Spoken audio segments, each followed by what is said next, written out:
Ассаламу алейкум, урматтуу достор. Мына сиздердин экраныңыздардагы мечит Бишкек шаарынын түштүк чыгыш тарабында жайгашкан Көкжар айылындагы Рысбек Ахматбаев атактуу Керем аталык салган мечит.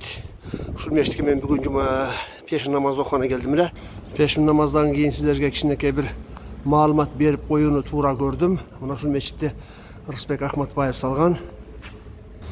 2005-жылы иниси Ахматбековдун ишти атып кетишкенден кийин Рысбек Ахматбаев өзү парламентке кандидатурасын коюп өтүп, соттар тарабынан бардык сот инстанцияларынан утуп чыгып,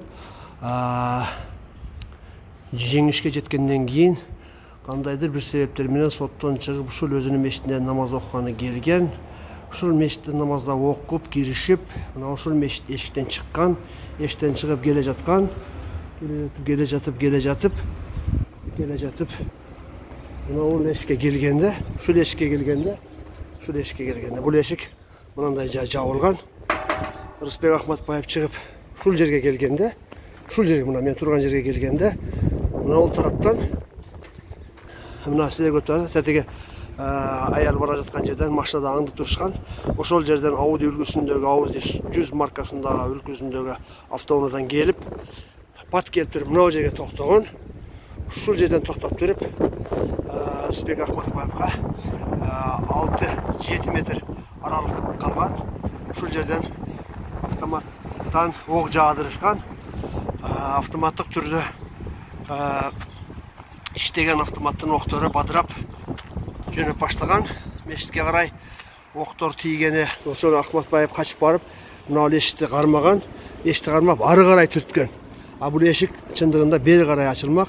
Ушул учурда Ахматбаев ушул жерге жыгылган, денесин ок тешип кеткен. Андан кийин канчалаган октор мына сиздердин экраныңыздардагы мына эшиктерге тийген, мына дубалдарга октор тийген. Ошентип 2005-жылы жогорку кеңешке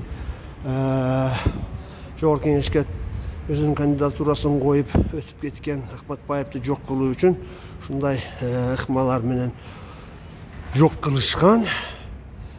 Эмне дейбиз, бул ажал мүмкүн ошондо ушул эшикти ары карай түртүп туруп алган. Ошондо бери карай түрткөндө мүмкүн мына жерге жашына калуу мүмкүн болот эле дагы. Артынан телехранителдер чыгып атышуулар болуп, мүмкүн өлбөй калышы мүмкүн эле. Кандай болсо дагы ушул эшиктин себеби, ушул эшиктин баш бир тарапка, кайсы тарапка ачылаарын билбей калгандыгында болуп калган. Демек ушинтип, ошондо Ахматбаев ушул жерде, мына ушул жерде каза тапкан. Андан кийин ал мечитте азыркы түзөтүү оңоо иштери жүрүп, үстөрүнө мындай жакшынакай крышаларды коюптур. Бирок аны менен дин токтоп калган жок. Мечитке карай ок аткандар баардыгы өз жазасын алып атса керек деп, Алла Таала тараптан өз жазасын алып атса керек деп ишенимдүү айта алабыз. Анткени мечитке ок аткан, мечит тарапка ок жаадырган адам көп деле жакшы болуп кетпесин.